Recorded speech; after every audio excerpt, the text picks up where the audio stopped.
ओम नमो भगवते वासुदेवाय नमः। जय माता दी। दोस्तों, आप देख रहे हैं आपका अपना YouTube चैनल व्रत त्योहार कथाएं। मैं हूं आपके साथ रिमझिम शर्मा।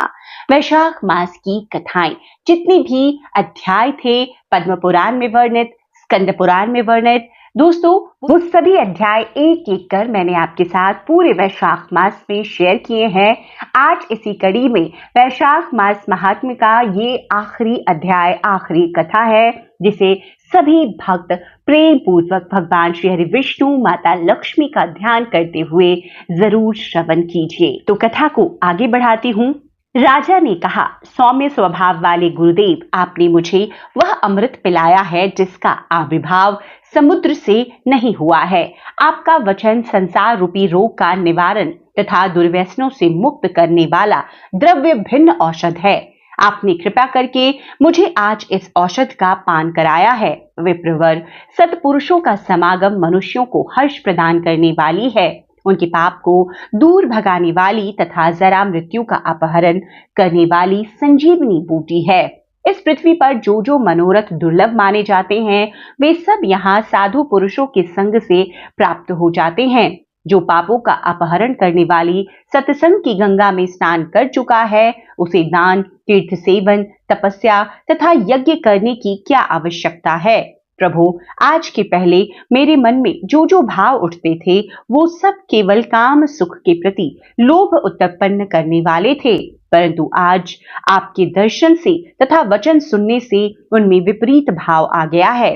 मूर्ख मनुष्य एक जन्म के सुख के लिए हजारों जन्मों का सुख नष्ट करता है, और विद्वान पुरुष एक जन्म से हजारों जन्म बना लेते हैं।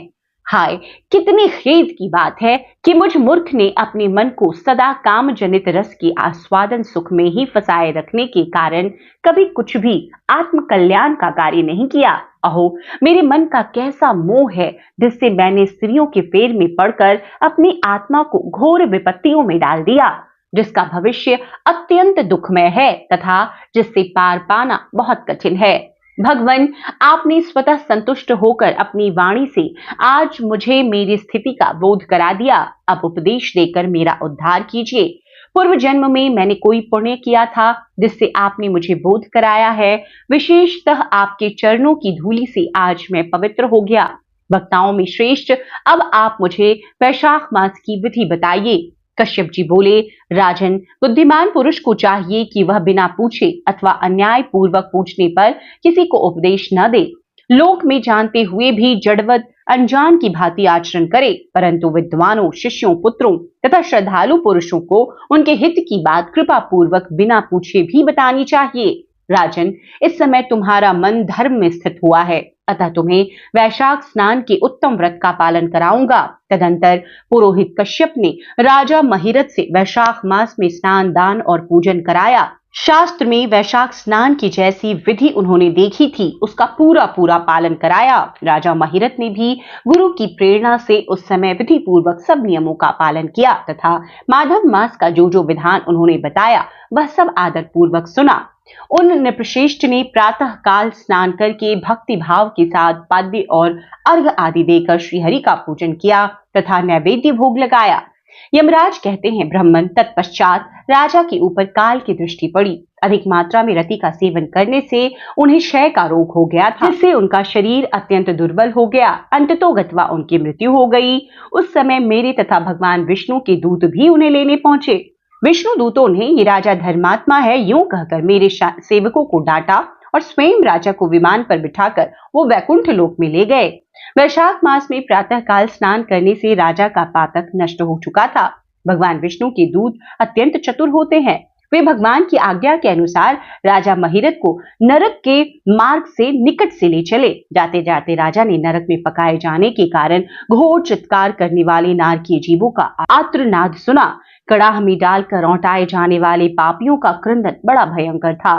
सुनकर राजा को बड़ा विस्मय हुआ। वे अत्यंत दुखी होकर दूतों से बोले, जीवों की कराहने की यह भयंकर आवाज क्यों सुनाई दे रही है? इसमें क्या कारण है? आप लोग सब बातें बताने की कृपा करें।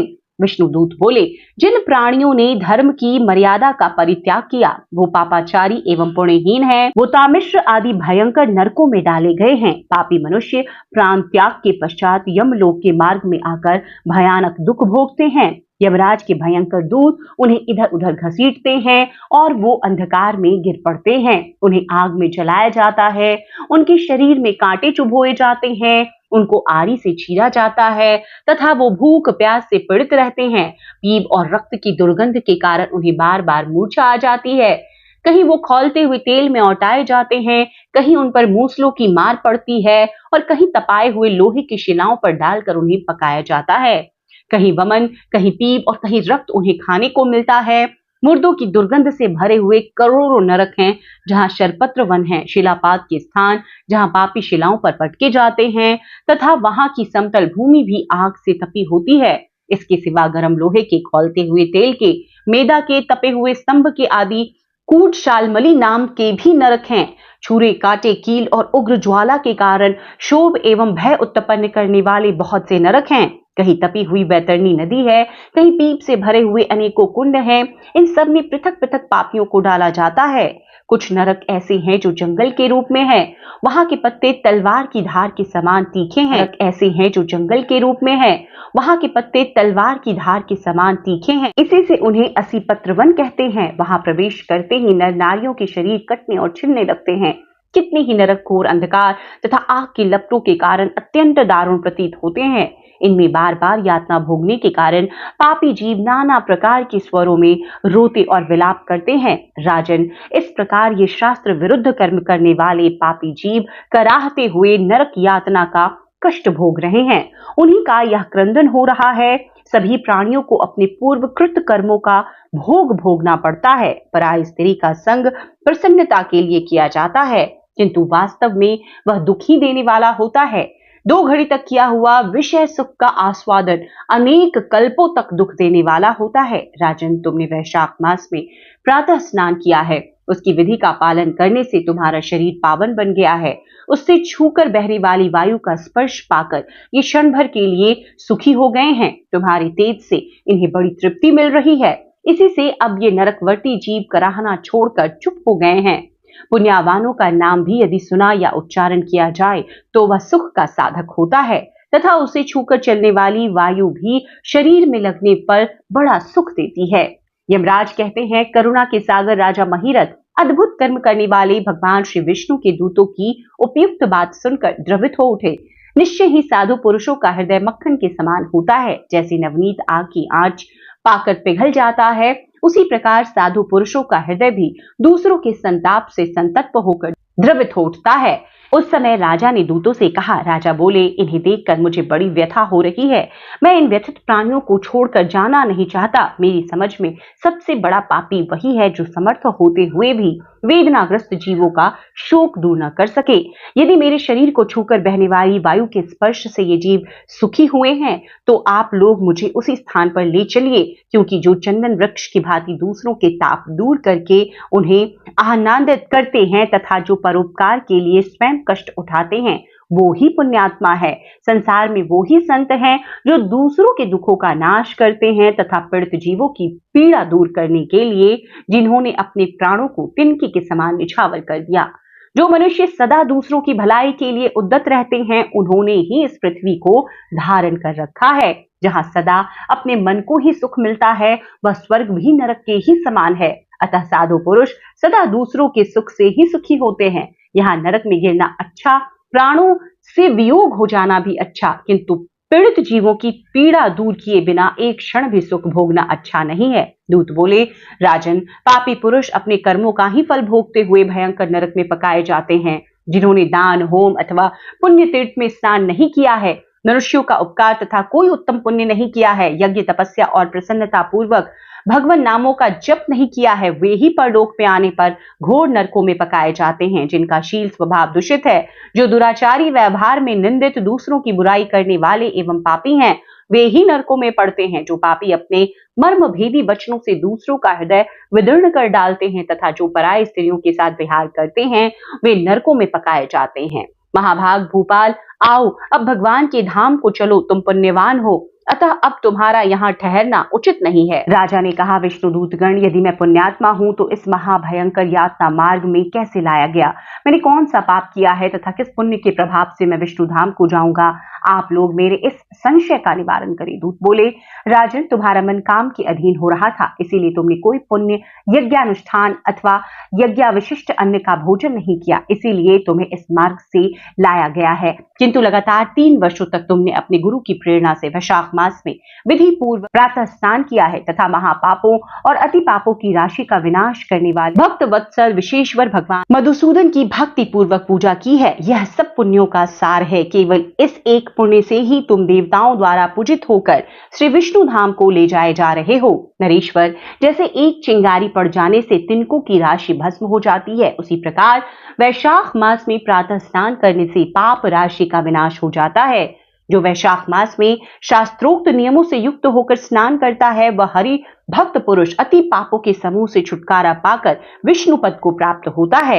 यमराज कहते हैं, ब्राह्मण, तब दयासागर राजा ने उन जीवों के शोक से पीड़ित हो भगवान श्री विष्णु के दूतों से विनय पूर्वक कहा, साधु पुरुष प्राप्त हुए ऐश्वर्यों का, गुणों का तथा पुण्य का यही फल मानते हैं कि इनके द्वारा कष्ट में पड़े हुए जीवों की रक्षा की जाए। यदि मेरा कुछ पुण्य है तो उसी के प्रभाव से ये नरक में पड़े हुए जीव निष्पाप होकर स्वर्ग को चले जाएं और मैं इनकी जगह नरक में निवास करूंगा। राजा के ऐसे वचन सुनकर श्री विष्णु के मनोहर दूत उनके सत्य और उदारता पर विचार करते हुए इस प्रकार बोले, राजन, इस दयारूप धर्म के अनुष्ठान से तुम्हारा संचित धर्म की विशेष वृद्धि हुई है।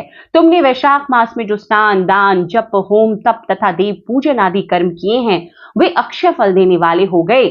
जो वैशाख मास में स्नान दान करके भगवान का पूजन करता है, वह सब कामनाओं को प्राप्त होकर श्री विष्णु धाम को जाता है। एक ओर तप, दान और यज्ञ आदि की शुभ क्रियाएं और एक ओर विधि पूर्वक आचरण में लाया हुआ वैशाख मास का व्रत हो तो यह वैशाख मास ही महान है।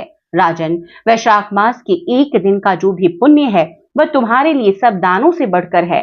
दया के समान धर्म, दया के समान तप, दया के समान दान और दया के समान कोई मित्र नहीं है। पुण्य का दान करने वाला मनुष्य सदा लाख गुना पुण्य प्राप्त करता है। विशेषतः तुम्हारी दया के कारण धर्म की अधिक वृद्धि हुई है। जो मनुष्य दुखित प्राणियों का दुख से उद्धार करता है, वही संसार में पुण्यात्मा है। उसे भगवान नारायण की अंश से उत्पन्न समझना चाहिए। वीर, वैशाख मास की पूर्णिमा को तीर्थ में जाकर जो तुमने सब पापों का नाश करने वाला स्नान, दान आदि पुण्य किया है, उसे विधिवत भगवान श्रीहरि को साक्षी मानकर 3 बार प्रतिज्ञा करके इन पापियों के लिए दान कर दो, जिससे ये नरक से निकलकर स्वर्ग को चले जाएं।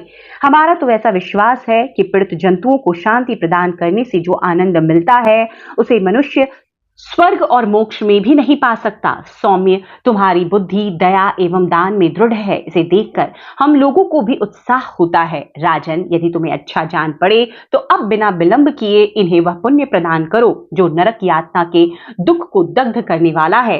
विष्णु दूतों के यूं कहने पर दयालु राजा महिरथ ने भगवान गदाधर को साक्षी बनाकर 3 बार प्रतिज्ञा पूर्वक संकल्प करके उन पापियों के लिए अपना पुण्य अर्पण किया।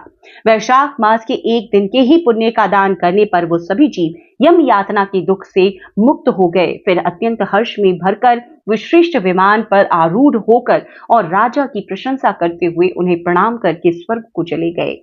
इस दान से राजा को विशेष पुण्य की प्राप्ति हुई। मुनियों और देवताओं का समुदाय उनकी स्तुति करने लगा तथा वो जगदीश्वर श्री विष्णु के पार्षदों द्वारा अभिवंदित होकर उस परम पद को प्राप्त हुए जो बड़े बड़े योगियों के लिए भी दुर्लभ है। द्विश्रेष्ठ, यह वैशाख मास और पूर्णिमा का कुछ महात्म्य यहाँ थोड़े में बतलाया गया है। यह धन, यश, आयु तथा परम कल्याण प्रदान करने वाला है। इतना ही नहीं, इससे स्वर्ग तथा लक्ष्मी की भी प्राप्ति होती है।